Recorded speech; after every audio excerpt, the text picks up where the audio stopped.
Housewife into small business owner episode 3. So இப்போ time என்னன்னு பார்த்தீங்கன்னா 12:30 ஆயிடுச்சு. ஸோ நான் இப்போ வந்து ஒரு பீட்ஸ் ப்ரேஸ்லெட் மேக் பண்ணிகிட்ருக்கேன். ஏன்னா இந்த கஸ்டமருக்கு நம்ம ஆல்ரெடி பேக் பண்ணி முடிச்சாச்சு. பட் அவங்க திடீர்னு மெசேஜ் பண்ணி எனக்கு ஒரு பீட்ஸ் ப்ரேஸ்லெட் கஸ்டமைஸ் பண்ணி தாங்கன்னு கேட்டிருந்தாங்க. ஸோ அவங்களுக்காக இந்த ஈவில் இன்ஃபினிட்டி சார்ம்ஸ் இருக்கிற இந்த ப்ரேஸ்லெட்டை மேக் பண்ணிவிட்டு அவங்களுக்கு தேவையான பார்சல் வந்து நம்ம தனியாக ரெடி பண்ணியாச்சு. இப்போ நம்ம என்ன பண்ணிகிட்ருக்கேன்னா, ஆல்ரெடி சொன்னால அவங்களுக்கு பேக் பண்ணிட்டேன்னா, ஸோ அதை நான் வந்து சீல் பண்ணியிருப்பேன். அதை நான் ஓப்பன் பண்ணி தனியாக வச்சுருக்கேன் நாளைக்கு காலையில் பேக் பண்ணுறதுக்காக. ஏன்னா எனக்கு தெரியணுங்கிறதுக்காக.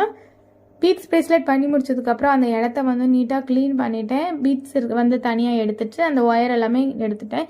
ஏன்னா நான் அடுத்த ஆர்டருக்கு ரெடி பண்ணி வைக்கணும். ஸோ நைட்டே எனக்கு என்ன தேவையோ அதை நான் கொஞ்சம் எடுத்து வச்சுட்டா மார்னிங் வந்து எனக்கு வந்து ஷிப் பண்ணுறதுக்கு கொஞ்சம் ஈஸியாக இருக்கும்.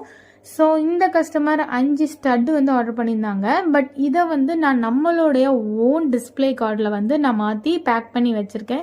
ஏன்னா மார்னிங் டைமில் நம்மளுக்கு வந்து பண்ணிகிட்டு இருக்க முடியாது. ஏன்னா நான் தம்பியை பார்க்கணும், தம்பிக்கு மார்னிங் ஃபுட்டு பார்க்கணும். ஸோ அதனால நைட்டே நான் இதெல்லாம் பண்ணி முடிச்சுட்டு காலையில் எழுந்த உடனே பேக் பண்ணிட்டேன்னா நம்ம ஷிப் பண்ணிடலாம். ஸோ இந்த ஆர்டர் நம்ம நீட்டாக பேக் பண்ணியாச்சு. இப்போ டைம் வந்து 1 o'clock ஆயிடுச்சு. ஸோ நான் இதுக்கப்புறம் தான் இந்த கஸ்டமர்ஸோட அட்ரஸ் எல்லாம் எழுதணும். ஸோ அட்ரஸ் எழுதி முடிச்சுட்டு எல்லாம் நம்ம செட் பண்ணி வச்சுட்டேன்னா எனக்கு ஒர்க் முடிஞ்சிடும். அண்ட் ஒன் மோர் திங், நிறைய பேர் கேட்டுட்டு இருந்த ஸ்டட்ஸ் வந்து நம்ம லான்ச் பண்ணியிருக்கோம். நியூ டிசைன்ஸ் நிறைய வந்திருக்கு.